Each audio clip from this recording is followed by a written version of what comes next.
Career success platform channel पर मैं गौतम शर्मा आप सभी का हार्दिक स्वागत करता हूं।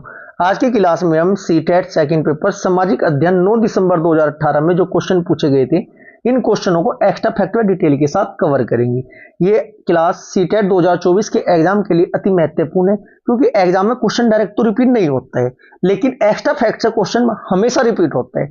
इसलिए आपको एक क्वेश्चन के साथ एक्स्ट्रा फैक्ट को भी कवर करना जरूरी है। यदि आप चाहते हो सीटेट 2024 के एग्जाम में 120 प्लस स्कोर करना, तो आज की क्लास आपको कंप्लीट देखनी है। आज की क्लास में मैं आपको बताने वाला हूं कि जीके जीएस की तैयारी कैसे करते हैं बिना रट्टा एप्लीकेशन के और बिना याद किए हुए। आज की क्लास स्टार्ट करते हैं। आज हम 60 क्वेश्चन कवर करेंगे एक्स्ट्रा फैक्ट में डिटेल के साथ। क्वेश्चन नंबर फर्स्ट, वायुमंडल की निम्नलिखित में से कौन सी परत रेडियो तरंगों के संचरण में मदद करती है? क्वेश्चन नंबर हमारा फर्स्ट है। अब मैं आपको थोड़ा पहले वायुमंडल को कवर करा देता हूँ। क्वेश्चन का आंसर मैं आपको स्लाइड की लास्ट में दूंगा। क्लियर है? अब आपको ये पता होना चाहिए वायुमंडल में कुल कितनी परतें होती है? 5। नंबर 1 आपकी होती है सौमंडल, नंबर 2 आपकी होती है समतामंडल, नंबर 3 आपकी होती है मध्यमंडल, नंबर 4 आपकी होती है आयनमंडल और नंबर 5 आपकी होती है वायुमंडल। अब वायुमंडल से सीटेट के एग्जाम में 1 से 2 क्वेश्चन फिक्स है, बनते ही बनते हैं। ये क्वेश्चन नंबर 1 आपको 1 से 2 नंबर जरूर देगा। देखिएगा कैसे कैसे क्वेश्चन पूछे जाते हैं। सबसे पहले क्वेश्चन पूछा जाता है, वायुमंडलीय घटनाएं किस परत में देखने को पाई जाती है? वायुमंडलीय घटनाएं कौन सी परत में देखने को पाई जाती है? ये आपकी सौमंडल में पाई जाती है। एक क्वेश्चन बनता है, सबसे ज्यादा घनत्व कौन से मंडल का होता है? सबसे ज्यादा घनत्व आपका सौमंडल का होता है। एक क्वेश्चन पूछा जाता है, ग्रीन हाउस प्रभाव कौन से मंडल में देखने को मिलता है? ये भी आपका सौमंडल में देखने को मिलता है। सौमंडल को अन्य किस नाम से जानते हैं? संवहन मंडल के नाम से जानते हैं। पृथ्वी की सतह से लगभग 18 किलोमीटर तक आपका सौमंडल होता है। अब बात करते हैं दूसरी लेयर की, समताप मंडल की। समताप मंडल से क्वेश्चन क्या क्या बनते हैं? किस परत का या किस मंडल का ताप समान होता है? समताप मंडल का होता है। मौसमी घटनाएं किस मंडल में नहीं होती है? ये आपकी समताप मंडल में नहीं होती है। हवाई जहाज कौन से मंडल में उड़ते हैं? ये आपके समताप मंडल में उड़ते हैं। ये दूसरे नंबर की लेयर है पृथ्वी की सतह से। लगभग हाइट कितनी होती है? 50 किलोमीटर तक इसकी हाइट होती है। इसके बाद थर्ड नंबर आता है आपका मध्यमंडल जो कि 80 किलोमीटर तक आपका होता है। इसके बाद चौथा मंडल आता है आपका आयन मंडल। जितने भी सैटेलाइट होते हैं सभी कहाँ लगाए जाते हैं? ये आपके आयन मंडल में लगाए जाते हैं। रेडियो तरंगे परावर्तित होती है। एक क्वेश्चन बनता है, ozone layer, most important question है। ओजोन लेयर किस परत में या किस मंडल में पाई जाती है? समताप मंडल में ये आपकी पाई जाती है। ठीक है। एक क्वेश्चन बनते हैं कि सभी गैसें कौन से मंडल में होती है बच्चों? ये आपकी बाह्य मंडल में सभी गैसें होती है, जो कि आपको डायग्राम में दिखाई दे रहा है। अब क्वेश्चन नंबर फर्स्ट का हमारा राइट आंसर होगा ऑप्शन नंबर 3, बाह्य मंडल। बाह्य मंडल में रेडियो तरंगों के संचरण में मदद करती है। क्लियर है? Next question number 2। Question number 2 क्या कहता है? पृथ्वी की विभिन्न परतों को क्रम में अंतरम से बाह्य परत तक पहचानिए। अब आपको मैं बता देता हूँ, पृथ्वी जो होती है, मान लीजिए हमारी पृथ्वी है, ये 3 लेयर होती है। इसमें कितनी लेयर होती है बच्चों? 3। यदि आप इसको ऐसे कट करोगे तो ये आपके सामने ऐसे निकल कर आएगा, एक पीस निकल कर आएगा। ठीक है जी, इतनी बात समझ में आई आपकी? क्वेश्चन नंबर 2 का आपका राइट आंसर हो जाएगा, क्या होगा बच्चों? क्वेश्चन नंबर 2 का राइट आंसर आपका ऑप्शन नंबर क्या होगा? 4 होगा। कौन सी? आंतरिक क्रोड, बारीक रोड और मेटल प्रॉपर्टी। इसको क्या क्या बोलते हैं बच्चों? देखिएगा, एक तो आपकी होगी मेटल होगी, ठीक है, आउटर कोर होगी, एक होगी आपकी इनर कोर। ये 3 लेयर होती है। देखिएगा दोबारा, आंतरिक कोर को इनर कोर बोलते हैं, ये रही आपकी। बाहरी कोरोड बोलते हैं हिंदी में, वैसे कोर होती है, ये आपकी आउटर होगी। और मेटल प्रॉपर्टी ये आपकी ये होगी मेटल। इतना आपको पता होना जरूरी है। इसमें डिसकंटिन्यूटी भी होती है। ये डिसकंटिन्यूटी 5 प्रकार की होती है। ये डिसकंटिन्यूटी वाला क्वेश्चन मैं आपको नेक्स्ट स्लाइड में या नेक्स्ट जब भी एग्जाम में क्वेश्चन पूछा गया होगा उसके साथ डिटेल के साथ ट्रिक के साथ कवर कराऊंगा। 5 प्रकार की कैसे कैसे आप रख सकते हो। ठीक है जी। Next question number 3। Question number 3 क्या कहता है? दिए गए आरेख में सूर्य, पृथ्वी और चंद्रमा की स्थिति को ध्यान से देखिए और बताइए कि यह क्या दर्शाता है। क्लियर है जी? यह क्या दर्शाता है? अब मैं आपको ये डायग्राम तो थोड़ा मैं आप अपने नोट्स का अलग से लगाया है, मैं बता देता हूँ। जो डायग्राम था आपका, जो डायग्राम इस पेपर में पूछा गया था, वो डायग्राम ऐसे पूछा गया था। देखिएगा थोड़ा, एक डायग्राम यहाँ पर सूर्य बना हुआ था। ये तो मैं आपको याद कराने का तरीका बताया है कि सूर्य ग्रहण कब होगा, चंद्र ग्रहण। ये डायग्राम के अकॉर्डिंग मैं आपको एक्सप्लेन करूंगा, लेकिन जो एग्जाम में डायग्राम था वो आपका क्या पूछा गया था? एक तो सूर्य बना हुआ था, मिडिल में पृथ्वी थी, सूर्य, पृथ्वी और यहाँ पर आपका चंद्रमा था। ये डायग्राम था एग्जाम में जो पूछा गया था, ठीक है जी, ऐसे करके थे। अब ये पूछा गया था कि ये किस कंडीशन, क्या कंडीशन है ये। क्वेश्चन नंबर थर्ड का आपका राइट आंसर होगा ऑप्शन नंबर 4, लघु ज्वार भाटा है जी ये। चलो 4 क्वेश्चन एक साथ में आपको कवर कराने वाला हूं इसी स्लाइड के साथ। अब मैं आपको बता देता हूं क्या मैटर है, क्या थ्योरी है, क्या लॉजिक है। जब सूर्य, पृथ्वी, चंद्रमा 90 डिग्री के एंगल पर होते हैं, कितने डिग्री के एंगल पर होते हैं, ये 90 डिग्री का एंगल बना हुआ है, तब क्या होता है बच्चों, तब आपका लघु ज्वार भाटा या छोटा ज्वार भाटा आता है। क्लियर है, क्वेश्चन बना, परिभाषा समझ में आई। जब सूर्य, पृथ्वी और चंद्रमा 90 डिग्री के एंगल पर होते हैं तब क्या होता है, या लंबवत होते हैं, तब आपका लघु ज्वार भाटा आता है। अब अकॉर्डिंग टू ऑप्शन नंबर 3 में आपको इसकी भी परिभाषा बता देता हूं। बृहत ज्वार या बड़ा ज्वार भाटा कब आता है, जब सूर्य, पृथ्वी और चंद्रमा 180 डिग्री के एंगल पर होते हैं, तब आपका उच्च ज्वार या वर्त ज्वार या बड़ा ज्वार भाटा आता है। 2 क्वेश्चन क्लियर हुए आपके। अब मैं बात करता हूं चंद्र ग्रहण की और सूर्य ग्रहण की। सूर्य ग्रहण, चंद्र ग्रहण देखिएगा कैसे होगा। चंद्र ग्रहण हमेशा शाम को होता है। कैसे होता है, शाम को। शाम का मतलब देखो SAM,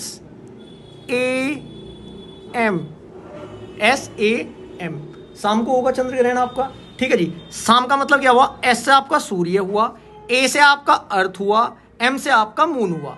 जब सूर्य और चंद्रमा के मध्य पृथ्वी आती है तब आपका चंद्र ग्रहण होता है। ट्रिक क्या है हमारी, शाम, SAM, शाम से याद रख सकते हो। इसका मतलब क्या हुआ, S से आपका सन हुआ, A से आपका अर्थ हुआ, M से आपका मून हुआ। जब सूर्य और चंद्रमा के मध्य पृथ्वी आती है तो अब आपका क्या होता है, चंद्र ग्रहण होता है। अब बात करते हैं सूर्य ग्रहण की। सूर्य ग्रहण को समा से याद रखना, समा, SMA, समा। सूर्य ग्रहण समा बिखेरता है। इसका मतलब क्या हुआ, S से आपका अर्थ हुआ सूर्य, M से आपका अर्थ हुआ मून, A से आपका हुआ अर्थ। कुछ बच्चों के मन में डाउट आएगा, सर A से तो अर्थ नहीं बनता है, E से बनता है। भाई साहब आप E से बना लो, हमें सिर्फ याद रखना है। यहाँ पर E भी लिख सकते हो, वो तो बच्चों ट्रिक है ये मेरी, जो मैं आपको हमेशा के लिए आपके माइंड में कॉपी पेस्ट करता हूँ। एक बार मैं फाइनल समरी लेता हूँ जिससे कि हम नेक्स्ट क्वेश्चन पर जंप कर सके।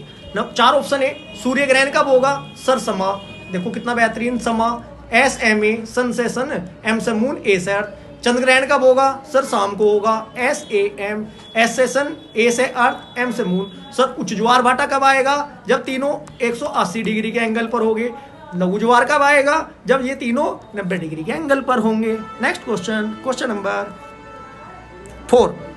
क्वेश्चन नंबर 4 क्या कहता है, निम्नलिखित में से कौन सा महाद्वीप आकार में सबसे छोटा होता है। अब मैं आपको बता देता हूं, कुल 7 महाद्वीप होते हैं। ये महाद्वीप विस्थापन वाला मैं टॉपिक आपको कवर जरूर कराऊंगा नेक्स्ट पेपर में, या जब भी मुझे टाइम मिलेगा। कि पहले हमारा एक पेंजिया था, एक भूभाग था, उसके भूभाग के 2 भाग हुए। वे 2 भाग कौन कौन से हुए, आपका अंगारा लैंड हुई है और गोंडवाना लैंड हुए। इन 2 भागों से फिर 7 भागों में विस्थापित हुआ ये टुकड़ा, ठीक है जी। अब हम डायरेक्ट 7 बताऊंगा मैं, 7 महाद्वीप कौन से। विश्व का सबसे बड़ा महाद्वीप कौन सा है, आपका नंबर 1 पर है आपका एशिया महाद्वीप, ठीक है। नंबर 2 पर आपका क्या आता है बच्चों, अफ्रीका महाद्वीप।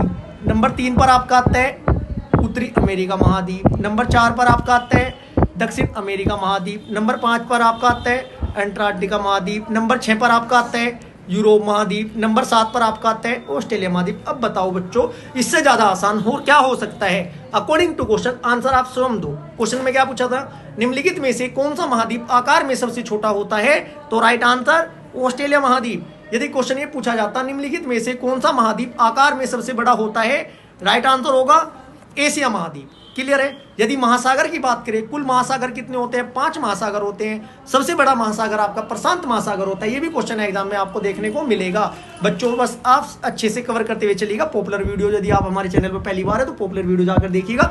उसमें ट्रिकी अप्रोच के साथ मैं आपको लास्ट ईयर CTET के मैक्सिमम टॉपिक कवर कराए हैं। कुछ स्टूडेंट को थोड़ा डाउट ये होगा कि व्यू थोड़ा कम है वीडियो पर, इसलिए बच्चों चैनल हमारा नया है, छोटा है चैनल है, लेकिन कुछ समय बाद बड़ा धमाका हमारा चैनल करने वाला है। वो भी आपके प्यार और सहयोग से ही वैसा हो सकता है।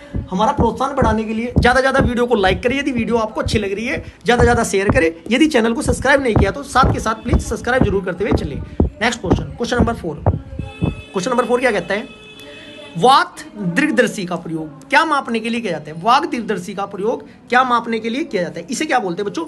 इसे बोलते हैं विंड वेन। क्या बोलते हैं? Wind vane. विंड वेन भी उसको बोलते हैं बच्चों। विंड वेन होता क्या है, मैं आपको थोड़ा परिभाषा भी बता देता हूँ और इसका प्रयोग भी बता देता हूँ। ये है ना अंग्रेजी के शब्द फैन से लिया है। किससे लिया? फैन से लिया गया है, जिसका अर्थ क्या होता है? ध्वज होता है। ध्वज होता है। जब वायु काफ़ी मतलब कोई बिल्डिंग है, बिल्डिंग के ऊपर एक झंडा लगा देते हैं, वो वायु की है ना, झंडा काफ़ी ऊंचाई पर होता है, हवा किस साइड की चल रही है, किस दिशा में हवा चल रही है, ये चेक करने के लिए झंडा लगाते हैं। बस वही तो कार्य होता है इसका। आंसर बताओ आप। आंसर तो आप स्वयं बताओगे ना। Right answer option number C, वायु की दिशा बताने के लिए। Next question, question number 5। जब नदी मैदान में प्रवेश करती है तो यह मुड़ जाती है और बड़े मोड़ बनाकर बहती है। बड़े मोड़ बनाकर बहती है, जो कहलाता है। तो क्या कहलाता है बच्चों? राइट आंसर होगा ऑप्शन नंबर 3, बाढ़ का मैदान। नेक्स्ट क्वेश्चन, जो क्वेश्चन थ्योरेटिकल एक्सप्लेन करने के लिए होगा बच्चों, मैं वो एक्सप्लेन करूंगा, अन्यथा हम डायरेक्ट सोल्व करते हुए चलेंगे, क्योंकि देखो 60 क्वेश्चन कवर कराने हैं। यदि हर क्वेश्चन की डिटेल में बताने लगूँ, क्लास 2 घंटे की हो जाएगी। ये मुझे 2015 से लेकर 2024 तक के सभी प्रीवियस क्वेश्चन में आपको सोल्व कराऊंगा। मैथ के भी, जीके के भी, सीडीपी के, हिंदी के और आपके संस्कृत के, 5 सब्जेक्ट कंप्लीट कराने की जिम्मेदारी है बच्चों। Next question, question number 6। अधिकांश दुर्गम क्षेत्रों में और आपदाओं के समय लोगों को बचाने और भोजन, जल, कपड़े और दवाओं को वितरित करने के लिए यातायात का कौन सा साधन बेहद उपयोगी है? राइट आंसर होगा ऑप्शन नंबर ए, वायु मार्ग। सभी को पता है। Next question, question number 7। भूगोल की वह शाखा जो विशिष्ट मानव जनसंख्या की संरचना के विषय में से संबंधित है, कहलाती है। क्या कहलाती है? क्वेश्चन नंबर 7 का राइट आंसर होगा जैव भूगोल। नेक्स्ट क्वेश्चन, क्वेश्चन नंबर, इसी क्लास के अंत में बच्चों लगभग 40 से 60 क्वेश्चनों के बीच में आपके संविधान के, आपके हिस्ट्री के, आपके भूगोल के मोस्ट इंपोर्टेंट क्वेश्चन आने वाले हैं, इसलिए आप कंप्लीट क्लास देखते हुए चलिएगा। Question number 8। अभिकथन ए, सूर्य गुजरात में अरुणाचल प्रदेश से लगभग 2 घंटे बाद अस्त होता है। बिल्कुल सही बात है, कारण अरुणाचल प्रदेश गुजरात की तुलना में उच्च अक्षांश पर स्थित है। दिए गए विकल्पों में सही विकल्प का चयन कीजिए। राइट आंसर होगा ऑप्शन नंबर 2, ए और आर दोनों सत्य है, लेकिन आर स्पष्ट नहीं करता। ठीक है जी। Next question, question number 9। Question number 9 क्या कहते हैं? निम्नलिखित में से कौन सा ऊर्जा का गैर परंपरागत स्रोत है? क्वेश्चन नंबर 9 का आपका राइट आंसर हो जाएगा। ये बताना है कौन सा गैर परंपरागत स्रोत है। राइट आंसर होगा ऑप्शन नंबर सी, सौर ऊर्जा। अब मैं आपको थोड़ा बता देता हूँ बच्चों, गैर परंपरागत ऊर्जा स्रोत होते क्या है। जैसे आपका सौर ऊर्जा हुई, एग्जाम्पल यदि सौर ऊर्जा ऑप्शन में है तो सौर ऊर्जा लगाना, सौर ऊर्जा। ठीक है। नेक्स्ट क्या ऑप्शन में मिल सकता है आपको गैर परंपरागत ऊर्जा स्रोतों में? सौर ऊर्जा मिल सकता है, पवन ऊर्जा मिल सकता है, पवन ऊर्जा भी मिल सकता है, जल विद्युत भी मिल सकता है, बायोगैस, हाइड्रोजन ईंधन कोशिकाएं, समुद्री ऊर्जा, भूतापीय ऊर्जा और नवीन प्रौद्योगिकी आदि। कुछ भी आपके सामने ऑप्शन में दिखाई दे तब आप राइट आंसर लगा देना। Next question, question number 10। Question 10 क्या कहते हैं? विशेष रूप से निर्मित टैंकों और तालाबों में मछली का प्रजनन कहलाता है। क्या कहलाता है? क्वेश्चन नंबर 10 का राइट आंसर हो जाएगा option number 4, PC culture. PC culture. Viticulture. Viticulture क्या होता है बच्चों? विटीकल्चर होता है आपका, वीटी मतलब वेट। वीटी मतलब क्या होता है बच्चों? वेट। वेट करके क्या लेकर आए थे आप? वेट कर आप लेकर आए थे अंगूर। अंगूरों की खेती का अध्ययन क्या कहलाता है? विटीकल्चर। अंगूर। सेरीकल्चर। सेरी मतलब रेसे ट्रिक है। सेरीकल्चर मतलब रेसे।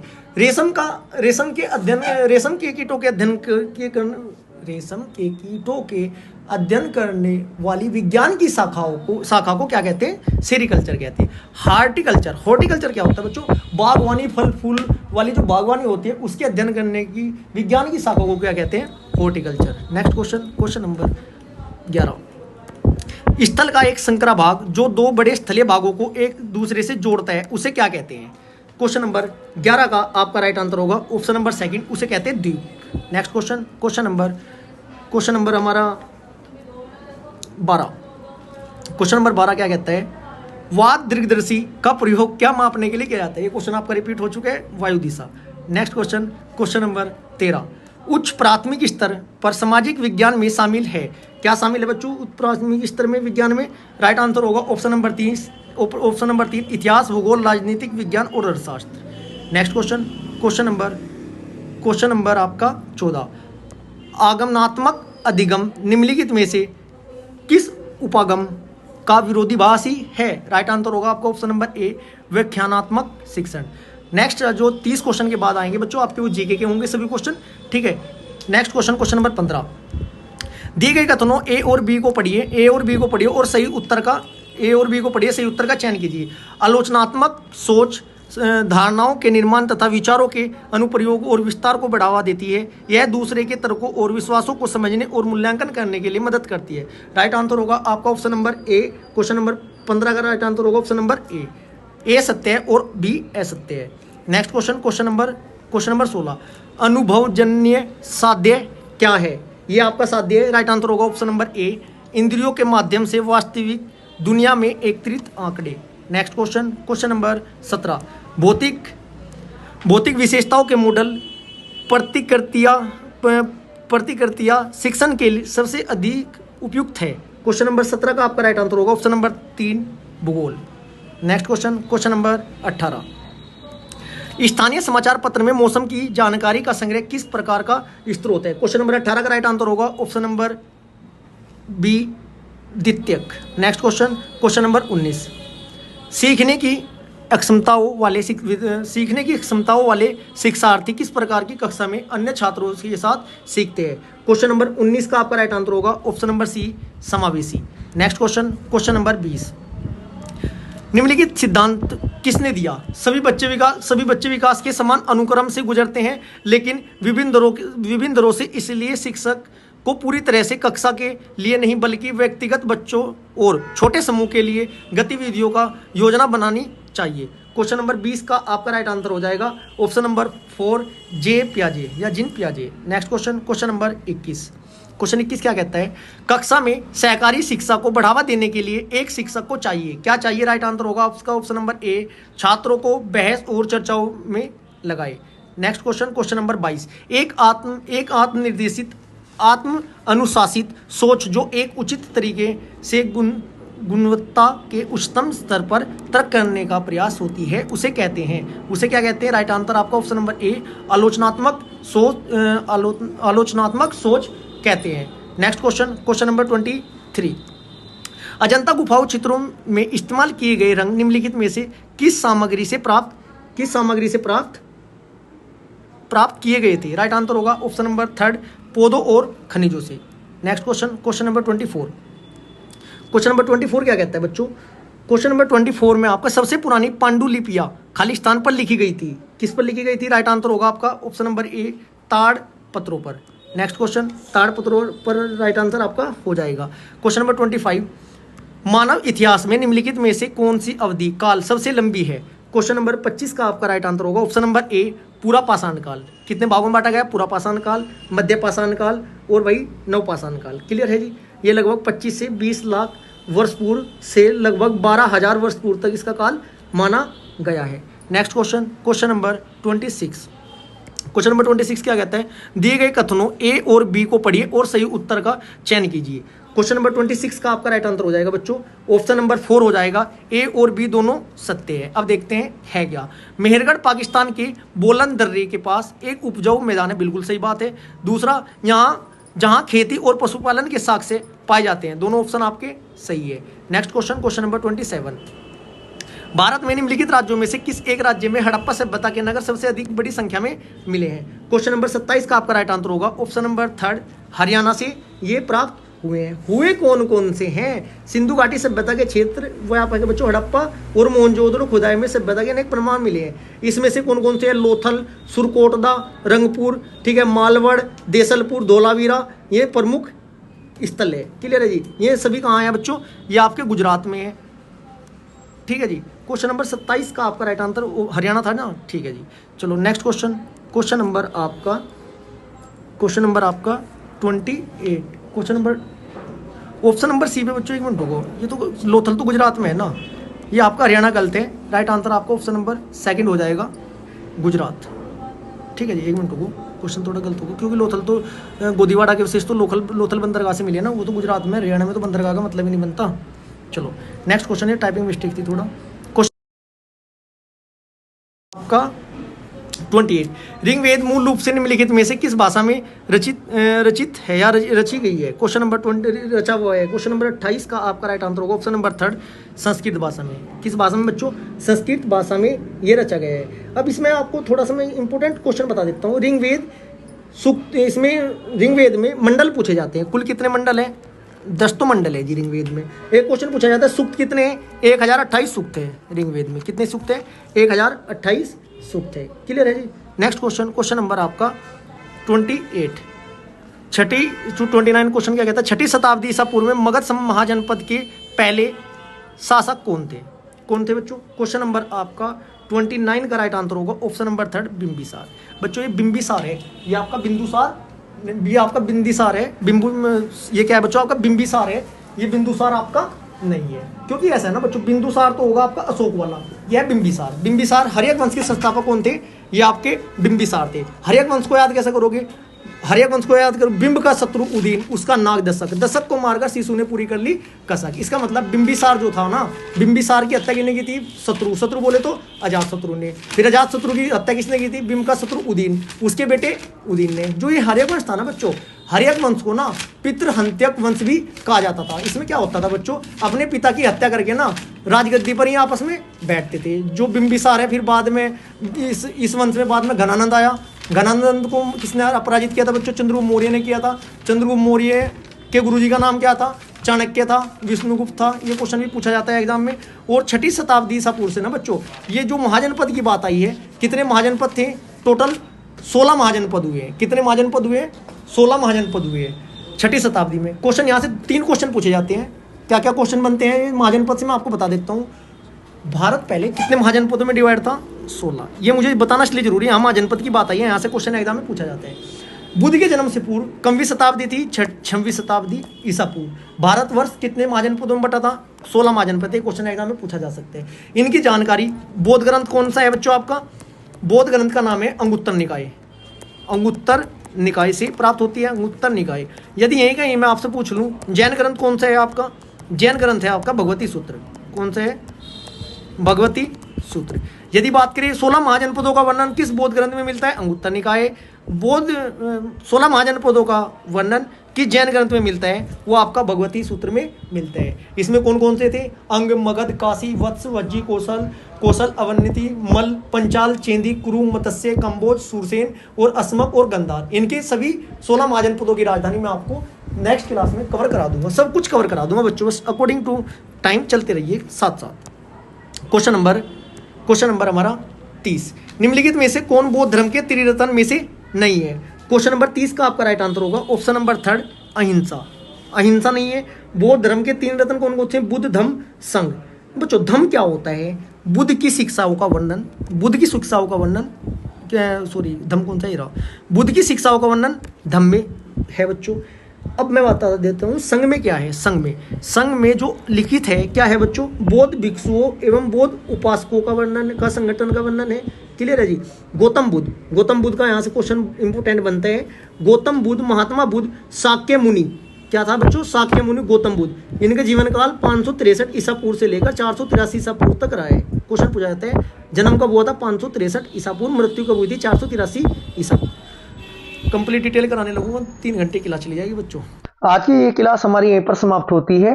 यदि आपको क्लास अच्छी लगी है तो वीडियो को लाइक करें, शेयर करें। यदि आपने अभी तक चैनल को सब्सक्राइब नहीं किया तो चैनल को सब्सक्राइब जरूर करें, क्योंकि आपकी वीडियो लाइक करने से, चैनल सब्सक्राइब करने से हमारा कॉन्फिडेंस बढ़ता है। आगामी में आपको सभी प्रीवियस ईयर क्वेश्चन पेपर ऐसे ही प्रोवाइड कराऊंगा एक्स्ट्रा फैक्टर डिटेल के साथ। मैथ की सीरीज आपकी स्टार्ट है, एक बार जाकर मैथ की सीरीज के प्रीवियस ईयर क्वेश्चन भी कवर करिएगा जरूर, जिससे कि आपको आगामी एग्जाम में बहुत ज्यादा मदद मिल सके। क्लास अच्छी लगी वीडियो को लाइक करें, शेयर करें। यदि चैनल को अभी तक सब्सक्राइब नहीं किया तो चैनल को सब्सक्राइब जरूर करें। Thank you.